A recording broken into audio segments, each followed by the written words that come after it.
It's finally here, our Galaxy Opal Bianca Belair Superstar of the Month live event challenge, this time a ladder match in. As usual, our generated opponent starts with 3 finishers. They're running finishers, so we're going to bait her into using them right away, because finishers are really handy to have in a ladder match. It's a running finisher, like I said, so anytime there's distance between the two of you, she's going to attempt to use it. Once you evade the first one, create some distance, and she'll try to use it again. I like to do it a little bit early, the counter that is, because if you happen to mistime it, you'll dodge it. And she'll still have the finisher, but at least you won't get hit.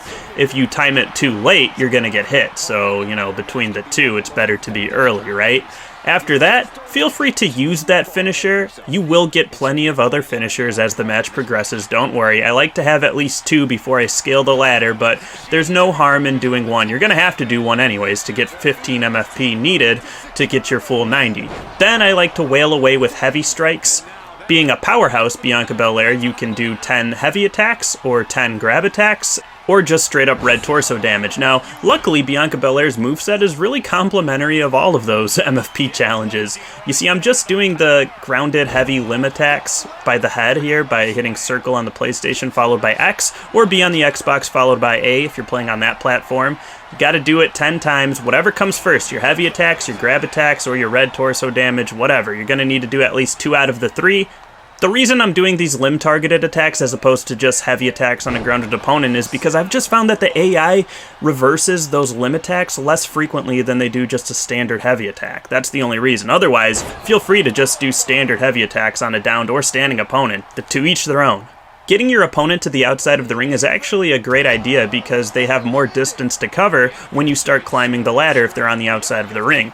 And if you're following this guide, you should have a couple of finishers stored, which will make climbing that ladder and bringing down the briefcase go by really quickly. So essentially, once you have your opponent stunned on the outside of the ring and you have 2 finishers, that's it. Even if the ladder isn't already set up in the ring, even if you have to do some maintenance in there, it's still going to be plenty of time if your opponent is on the outside of the ring, and especially if they're stunned. Now you see I hit my signature there because I'm very impatient, but if I was a smart 2K player, which, you know, I'm kind of glad I'm not, I would have waited until my opponent was stunned first to, you know, guarantee I hit it. This opponent likes to counter a lot of attacks, and they're going too frequently.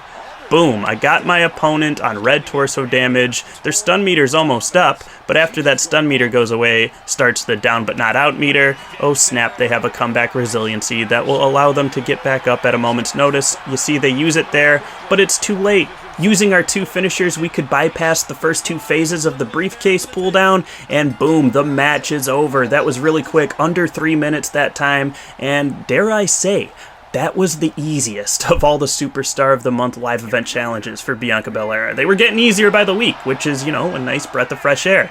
So yeah, guys, that's it from me. Enjoy your infinite Bianca Belair. Well earned, well deserved. And if this video was helpful to you, let me know in the comments down below. Do all the YouTube stuff for me, please. Like and sub, and I will catch you all next time. Until then, be well and take care.